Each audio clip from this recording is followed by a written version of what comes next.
नमस्कार दोस्तों, मेरे चैनल द ओमनीवर्ट मिलियनियल में आप सभी का फिर से बहुत बहुत स्वागत है। आज मैं काफ़ी इंटरेस्टिंग टॉपिक पे वीडियो लेके आया हूँ। एक माइक्रोसॉफ्ट का एक बहुत ही विजनरी प्रोजेक्ट है, द प्रोजेक्ट नैटिक, जो कि एक अंडर वाटर डेटा सेंटर के कॉन्सेप्ट के ऊपर बेस्ड है। ये पूरा प्रोजेक्ट ही यही है कि डेटा सेंटर जो है वो अंडर वाटर हो। इससे पहले कि मैं इस प्रोजेक्ट के बारे में बात करूं, मैं बस ये बता देना चाहता हूँ कि डेटा सेंटर एक्चुअली होता क्या है। तो डेटा सेंटर कुछ नहीं, बस जैसे आप बड़े बड़े गोडाउन स्टोरेज देखते हो वैसे ही समझ लो। जहाँ पे कपड़े, जूते, कुछ भी स्टोर होता हो, ये डेटा सेंटर ऐसा चीज है जहाँ डेटा स्टोर होता है। ये डेटा का बड़ा सा गोडाउन की तरह आप इसको समझ सकते हो।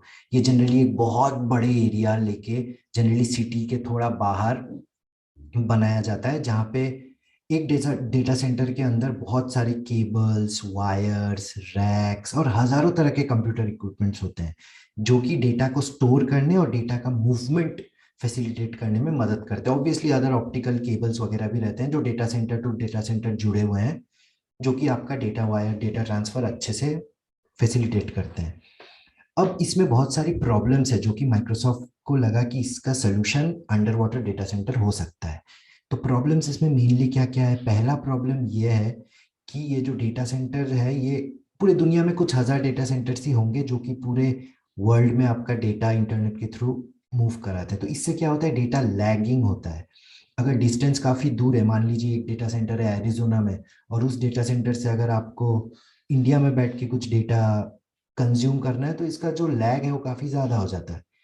ये एक पहला प्रॉब्लम है। दूसरा प्रॉब्लम ये है कि डेटा सेंटर्स में हार्डवेयर फेलियर्स बहुत ही कॉमन इशू है। ये चीज सबको पता ही है कि हार्डवेयर फेलियर्स होना ही है और इसको आप अवॉइड नहीं कर सकते। हार्डवेयर फेलियर होने का रीजन है, ये जो लैंड डेटा सेंटर्स जो है, ये एनवायरनमेंट डेटा सेंटर्स के लिए या कंप्यूटर इक्विपमेंट्स के लिए उतना सुइटेबल नहीं है। ये जो ऑक्सीजन होता है, ह्यूमिडिटी की आप बात कर ले, ये जो टेम्परेचर फ्लक्चुएशन होता है डे और नाइट में, इससे क्या होता है, डेटा सेंटर के जो इक्विपमेंट्स हैं इन पे इफेक्ट पड़ता है, करोजन हो जाता है ऑक्सीजन और ह्यूमिडिटी से। ये जो टेम्परेचर फ्लक्चुएशन से इनका इक्विपमेंट्स में कुछ तरह का दबाव पड़ता है, जिसकी वजह से ये सब ऑफन ब्रेक डाउन हो जाता है। तो तो ये जो मैंने आपको जो दो प्रॉब्लम्स बताए, जो कि एक है डेटा लैग, जो distance between the travel of the data जब बहुत बड़ा हो जाता है तो डेटा लैग हो जाता है।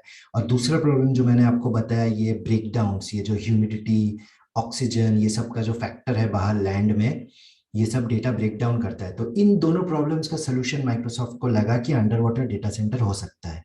कैसे?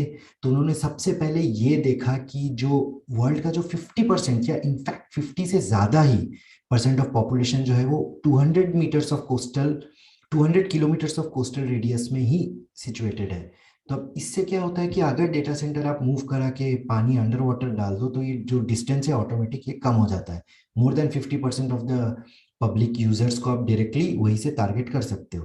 पहला प्रॉब्लम यहाँ आपका सॉल्व हो जाता है। अब दूसरा प्रॉब्लम था ह्यूमिडिटी, ऑक्सीजन, ये सब का। तो इन्होंने क्या किया, एक कंटेनर पकड़ा, एक कंटेनर के अंदर कंटेनर साइज का एक डेटा सेंटर बनाया, उसके अंदर सारे इक्विपमेंट्स जो भी चाहिए सारे फिट किए। फिट करके वहां से इन्होंने ऑक्सीजन जो है पूरा सक आउट कर लिया, रिमूव कर लिया।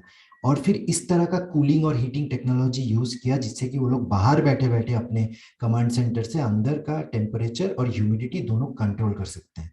अब उन्होंने क्या किया, जिस इस कंटेनर शेप के डेटा सेंटर का, जिसमें ऑक्सीजन अंदर बिल्कुल नहीं है और ह्यूमिडिटी और टेम्परेचर कंट्रोल्ड है, वो डेटा सेंटर ले जाके उन्होंने 117 फीट अंडर ओशन में, ओशन बेड में उन्होंने डिपॉजिट कर दिया। और फिर 2 साल तक इन्होंने इसका परफॉर्मेंस मॉनिटर किया। तो सबसे बड़ा उनका सक्सेस का रिजल्ट ये था कि इस परफॉर्मेंस में बिल्कुल कभी ड्रॉप नहीं आया। और सबसे इंपॉर्टेंट फैक्टर ये था, जो इक्विपमेंट, जो हार्डवेयर फेलियर वाला जो झंझट था लैंड डेटा सेंटर्स का, ये आपका 8 गुना कम हो गया अंदर, क्योंकि हमने ऑक्सीजन और ह्यूमिडिटी सब कंट्रोल कर लिया। तो मेजर फैक्टर जो था इक्विपमेंट फेलियर का, वो अब माइक्रोसॉफ्ट के कंट्रोल में था। तो इससे उनको बहुत फायदा हुआ। मतलब जो फेलियर या जो डाउन टाइम है वो 8 गुना कम हो गया।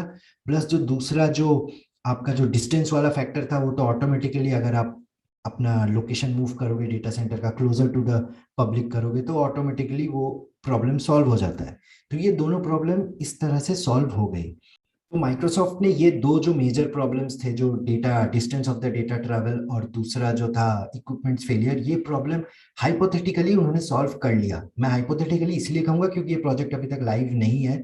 जब लाइव होगा तब हम कह सकते हैं कि हाँ भाई, ये जो माइक्रोसॉफ्ट ने कमाल कर दिखाया, पर ये अभी तक लाइव नहीं है, काफी और रिसर्च चल रहा है। पर इन हाइपोथेसिस ये जो दो मेजर प्रॉब्लम्स थे, हार्डवेयर फेलियर और जो डेटा लैग डिस्टेंस, इसका प्रॉब्लम उन्होंने सॉल्व कर दिया। अब एक और बहुत इंपॉर्टेंट बात मैं आपको बताना चाहूंगा। ये जो एनर्जी कंजम्पशन होता है डेटा सेंटर, जो आजकल के डेटा सेंटर जो लैंड में, इसमें काफी हाई है। अगर ये डेटा सेंटर मूव हो जा रहे हैं ओशन में, ओशन बेड में, तो इनका साइज भी स्मॉल हो जा रहा है। तो इससे, और क्योंकि वो ओशन में है, माइक्रोसॉफ्ट के अनुसार वो उन लोग इजीली टाइडल एनर्जी का यूज कर सकते हैं, जो कि रिन्यूएबल सोर्स ऑफ एनर्जी है, जिससे आपका काफी रिसोर्सेज आपका सेव हो सकता है इलेक्ट्रिसिटी में। ये एक और बहुत ही मेजर फैक्टर है। तो इसलिए मैं कहूंगा ये बहुत ही विजनरी प्रोजेक्ट है, और अगर ये प्रोजेक्ट लाइव हो गया तो आप लोगों को बहुत फायदा होने वाला है। जो जो लोग गेमिंग करते हैं, गेमिंग जो है काफी फास्ट हो जाएगा। स्ट्रीमिंग, ऑनलाइन वीडियो स्ट्रीमिंग जो है मतलब फ्लॉलेस हो जाएगा, क्योंकि जो डिस्टेंस है अब काफी क्लोज से आपके पास डेटा ट्रांसफर हो रहा है। क्योंकि जैसे कि मैंने बताया था कि माइक्रोसॉफ्ट के रिसर्च के अनुसार more than 50% of the population जो है वो 200 किलोमीटर के कोस्टल रेडियस में ही है। तो 50% से ज्यादा लोगों को ये लोग डेटा सेंटर पानी में मूव करके इजीली इनका डिस्टेंस जो है वो टारगेट करके शॉर्ट कर दिया गया है। तो इससे डेटा स्ट्रीमिंग, कंटेंट डिलीवरी, आप कुछ बड़ा बड़ा कंटेंट अगर भेजना चाहते हो ऑनलाइन, बहुत इजीली चला जाएगा। अभी आजकल के ज़माने में काफ़ी दिक्कत होता है, अगर कंटेंट काफ़ी बड़ा है आप इजीली इंटरनेट के थ्रू भेज नहीं सकते, ये प्रॉब्लम आपका सॉल्व हो जाएगा। और तीसरा, बहुत बहुत पावर कंजम्पशन बचेगा। तो इसीलिए दोस्तों ये बहुत ही विजनरी प्रोजेक्ट है, अभी देखना है आगे। अब मुझे लगता है और 2-3 साल लग जाएंगे ये प्रोजेक्ट को। मैं तो यही प्रे करूंगा कि इस प्रोजेक्ट में और कोई रोड ब्लॉक्स ना आए और माइक्रोसॉफ्ट सही से ये प्रोजेक्ट डिप्लॉय कर पाए। तो इससे क्या हुआ, हम सबको एज ए इंटरनेट यूजर बहुत फायदा होने वाला है। मेरा वीडियो देखने के लिए बहुत बहुत धन्यवाद दोस्तों। अगर मेरा वीडियो पसंद आया तो प्लीज़ मेरा चैनल सब्सक्राइब कीजिए, इस वीडियो को लाइक कीजिए और जितना से जितना ज़्यादा हो सके शेयर कीजिए। Thank you.